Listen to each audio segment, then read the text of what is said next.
Ça ici, c'est la sonde qu'on appelle la sonde Parker. Voyons voir qu'est-ce qu'on a à dire d'intéressant. Donc, je sais que, alors, j'ai parlé de la sonde Parker, qui est une sonde de la NASA, qui se rapproche du Soleil. Donc, c'est un cycle, et je vais montrer la petite vidéo ici, elle est fantastique. Donc, on peut voir, je recommence ici.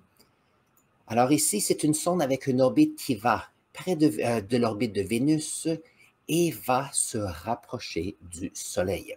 Donc, il s'est rapproché du Soleil ici et le point le plus près était entre le 28 et le 29 décembre. Il s'est rapproché d'à peu près à 7 millions de kilomètres de distance et et ça ici, ce n'est pas une orbite qui est constante à cause de la chaleur qui est tellement intense. Donc, qu'est-ce qui arrive? Ce sont des orbites qui vont revenir et qui vont repasser par l'orbite de Vénus.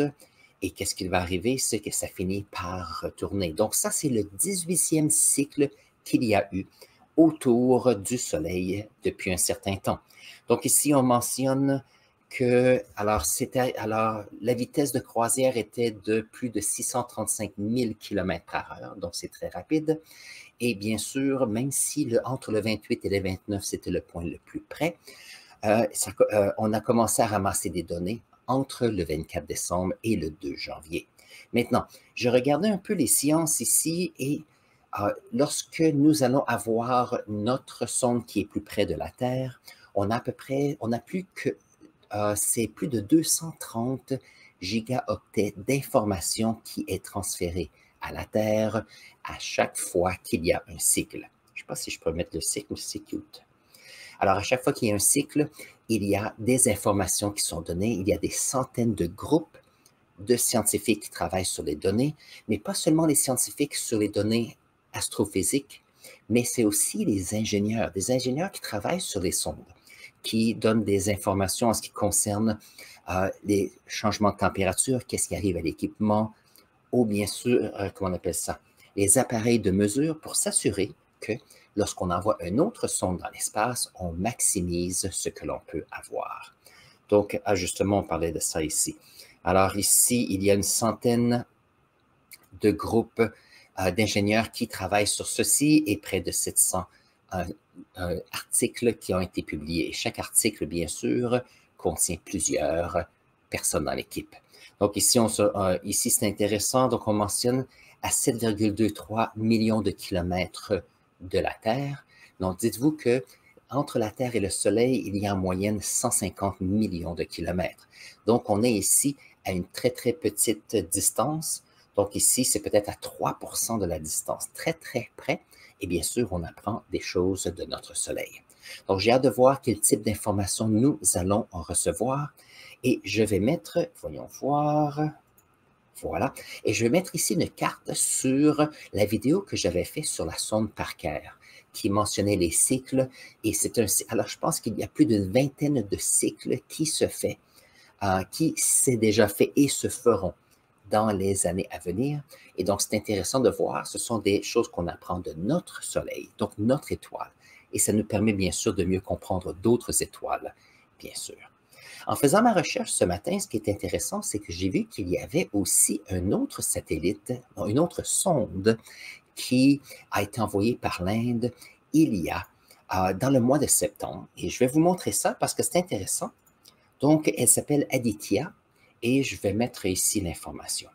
Donc, ça ici, c'est une sonde qui vient de l'Agence spatiale indienne qui a envoyé cette sonde ici près du Soleil. Maintenant, ici, on a Aditya L1 et je vais vous montrer pourquoi L1 est important. Alors ici, on se retrouve, alors ici, on aura une distance d'à peu près 1,5 million de kilomètres de la Terre. Donc ici, on est quand même assez près de la Terre comparé à ce que nous avions de Parker. Par contre, c'est une sonde qui va travailler pendant 5 ans et rassembler des informations. Donc, voyons voir si on peut parler un petit peu ici de quelques informations intéressantes. J'avais une liste. Où sont les appareils? J'ai vu la liste d'appareils qui étaient ici. Moi, je trouve ça bien. Ah, voilà, je pense que c'est celle-ci. Donc, les appareils qu'il y a, bien sûr, c'est de regarder les émissions de lumière visible qui viennent du Soleil. Mais en plus de cela, on va regarder différents types de longueurs d'onde qui nous viennent du Soleil. Parce qu'il n'y a pas seulement la lumière visible qui nous vient du Soleil. Il y a toutes les... C'est de comment on pourrait dire ça? C'est de l'information qui vient du spectre électromagnétique. Donc, il y a bien sûr, on peut utiliser les rayons ou l'énergie ultraviolet pour prendre des mesures. On peut aussi utiliser les rayons X, bien sûr, parce que n'oubliez pas que les rayons X dans l'espace sont absorbés par notre atmosphère. Donc, nous, on ne peut pas vraiment lire cela de notre petite planète. Il y a ici une petite expérience en ce qui concerne les particules, donc l'étude des particules dans le vent solaire, et bien sûr, comment est-ce que le champ magnétique du Soleil change dans le Soleil, parce que ceci influence notre, comment on pourrait dire ça, notre champ magnétique aussi. Maintenant, ce qui est intéressant, c'est que, voyons voir, voilà. Oh, c'est pas... Voyons voir si je peux tourner cela. Est-ce possible? Voilà, on va rapetisser ça un petit peu. Donc, voici la location de cette sonde. Donc, ça ici, c'est une représentation graphique qui n'est pas à l'échelle du système solaire. On peut voir qu'il y a le Soleil dans le centre et il y a ce qu'on appelle des points Lagrange autour du Soleil. Ces points, il y en a 5 et il y a le point Lagrange 1 et ça, c'est l'endroit où il y aura la sonde Laetitia. Il y a le point Lagrange 2. Le point Lagrange 2, je vais en parler tout à l'heure, c'est là où se trouve notre télescope spatial James Webb. Il y a aussi le 3, qui est de l'autre côté du Soleil, et 4 et 5. Donc, vous allez dire, qu'est-ce que c'est les points Lagrange? Les points Lagrange, ce sont des points où c'est un point d'équilibre entre l'influence gravitationnelle de différents astres. Donc, par exemple, si nous avons ici la Terre et le Soleil, le point Lagrange 1, qu'est-ce que c'est? C'est qu'on a le Soleil qui attire les objets célestes vers lui, mais il y a la Terre qui a aussi une gravité qui attire des choses. C'est pour ça que, par exemple, la Lune tourne autour du Soleil. Mais au point Lagrange ici, qui est à 1,5 million de kilomètres, c'est l'endroit où c'est la gravitation du Soleil d'un côté et la gravitation de la Terre de l'autre côté s'annulent. Donc, très, très peu de force gravitationnelle ici. Même chose avec L2. L2 ici, avec la vitesse ici en orbite autour, c'est le point où on a la gravité du Soleil et de la Terre qui arrive à un point qui se retrouve en équilibre. Donc, c'est très, très stable. C'est pour ça que c'est un endroit intéressant pour mettre les différentes sondes. De l'autre côté, L3, c'est très, très loin. C'est difficile pour nous de rassembler des informations, donc on ne l'utilise pas. L4 et L5, c'est la même chose. La difficulté avec L4 et L5, c'est puisque ce sont des points qui sont assez stables, où il y a peu de phénomènes gravitationnels. On se retrouve avec différents objets célestes à L4 et à L5. Ça veut dire que si on était pour mettre des objets, des sondes, par exemple, il y aurait beaucoup plus de contact avec des objets célestes, donc beaucoup moins de... La probabilité qu'il y aurait des bris mécaniques ou électroniques ou autres, elle serait plus grande. Donc, L1 et L2 sont fantastiques de ce côté-là. Donc, Aditya se retrouve ici.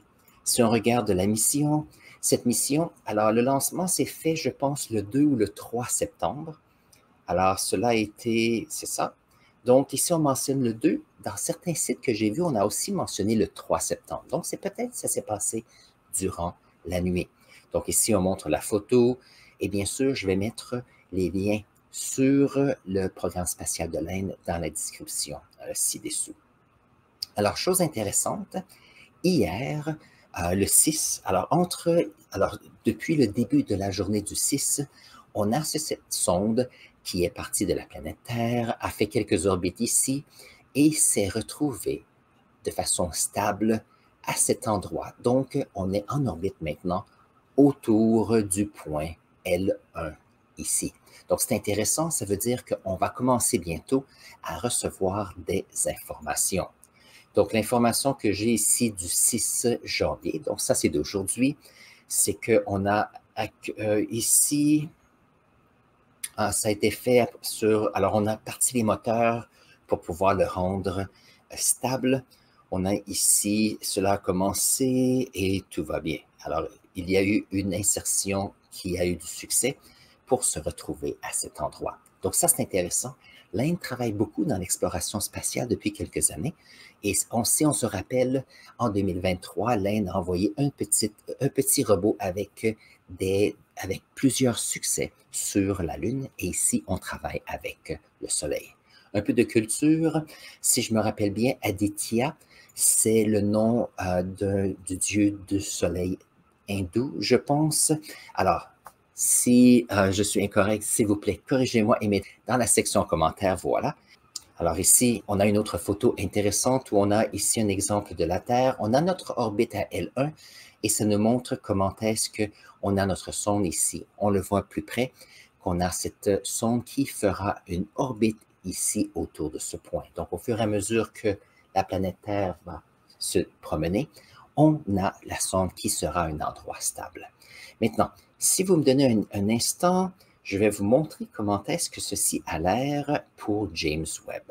Donc, James Webb se retrouve au point Lagrange 2, mais c'est le même principe. Donc, cette petite vidéo est fantastique.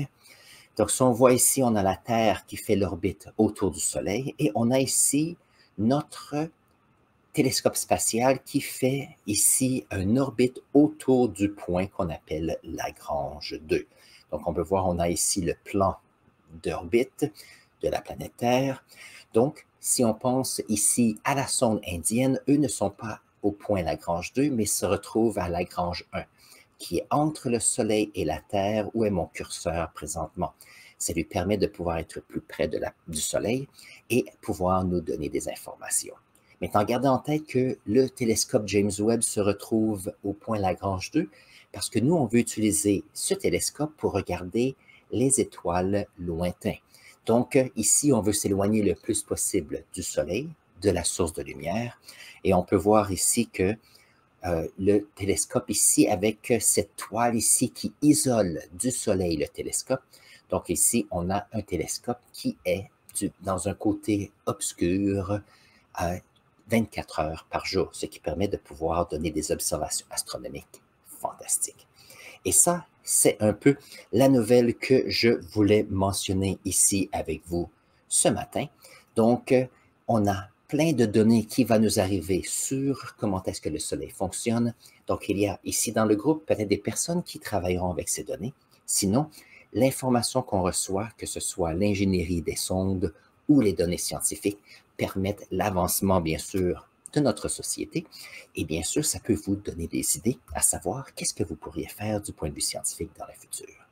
Donc, si vous avez aimé cette vidéo jusqu'à maintenant, n'oubliez pas de vous inscrire ici, de vous abonner, voilà, à notre chaîne. Je suis ici à tous les samedis, je fais une vidéo live pour répondre à vos questions. Et au fur et à mesure, j'ajoute des sujets intéressants et j'édite ces vidéos qui seront éditées tout au long de la semaine. Mais n'oubliez pas, si vous êtes ici pour le live, ça vous donne la chance de pouvoir avoir l'information directement. Alors sur ce, je vais mettre ici un lien à une autre vidéo et allons voir ce que nous allons apprendre ici.